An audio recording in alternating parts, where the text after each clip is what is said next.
जय हिंद दोस्तों, सैनिक समाचारों में आपका हार्दिक स्वागत है। सबसे पहले बात करूंगा हेडलाइंस की। हाँ जी दोस्तों, फौजी की जल्दबाजी में गई जान और अब सेना को पेंशन क्या करेंगे ये लोग बंद, अपनी इनको चिंता है। और पूरा मीडिया और पूरा प्रेशर किस तरह सवाल पूछा जा रहा है, किस तरह दबाव बना जा रहा है इस चुनावी माहौल में, इसका आपको वीडियो देखेंगे। इसके माननीयों को 4-4 पेंशन मिलती है। बान शान सुरक्षा के लिए अपनी जान कुर्बान करते हैं, उनको एक भी पेंशन नहीं। क्या ये नीति सही है?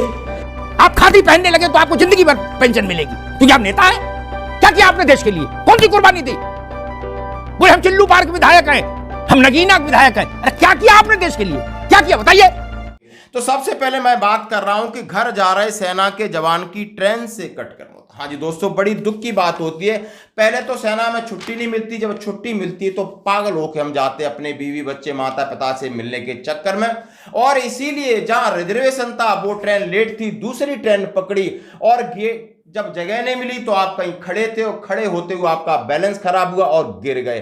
और ये आखिर ये कौन है, कहां का हादसा, इसके बारे में मैं बात करूंगा। यह है पटना गया रेलखंड के पुनपुन और पोठी स्टेशन के बीच, और रविवार को दोपहर 03:69 इस एक है मेमू स्पेशल ट्रेन से एक युवक गिरा। वो उत्तर प्रदेश उन्नाव जिले का था। वो था फौजी हवलदार राम कुमार के पुत्र अरविंद सिंह के कुमार में हुए, और वो रामगढ़ आर्मी हॉस्पिटल में, यानी किसी मिलिट्री हॉस्पिटल है जो रांची में, उसमें कार्यरत थे। आप उनकी फोटो देख सकते हो। और वो आज छुट्टी जा रहे थे और छुट्टी जाने के चक्कर में प्लेटफार्म से नीचे उनका चला गया और कटकर उनका ये इनके साथ हादसा हुआ, और जहां पर उनका पोस्टमार्टम हुआ। ये है जल्दबाजी दोस्तों।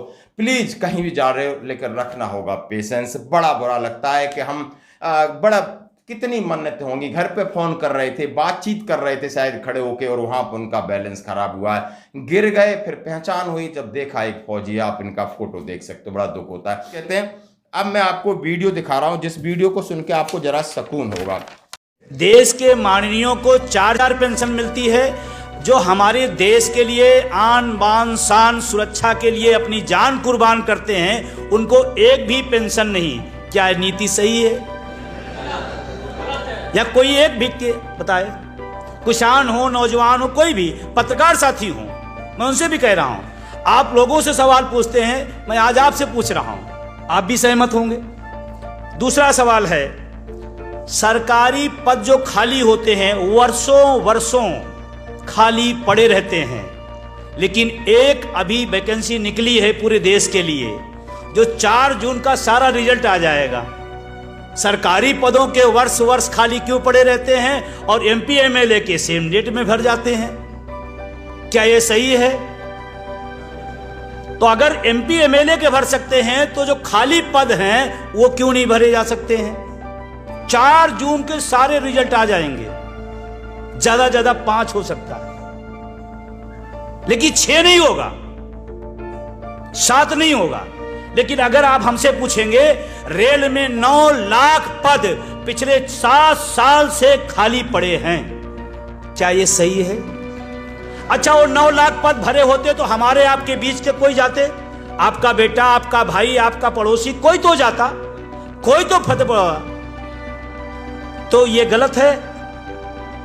सवाल पूछे जा रहे हैं कि आपको 4-4 पेंशन, आप नेता हो, कभी एमएलए बनते हो, एमएलसी बनते हो, सांसद बनते हो, 4-4 पेंशन का मजा ले रहे हो, और एक सेना का जवान है, पैरामिलिट्री फोर्स का जवान है, उसकी आपने अग्निवीर के हिसाब से पेंशन कर दी बंद।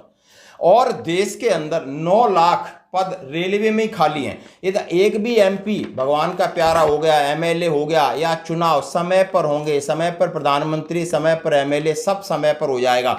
एक भी पद नहीं खाली इनका रहता, एक भी। अभी देखो 4 जून की जगह 5 जून हो सकता है, लेकिन पद पूरे भरे जाएंगे। चाहे और इसमें से एक आध भगवान का प्यारा हो गया है तो फिर उसके लिए इलेक्शन होगा पूरा, क्योंकि इनकी देश में सख्त जरूरत है।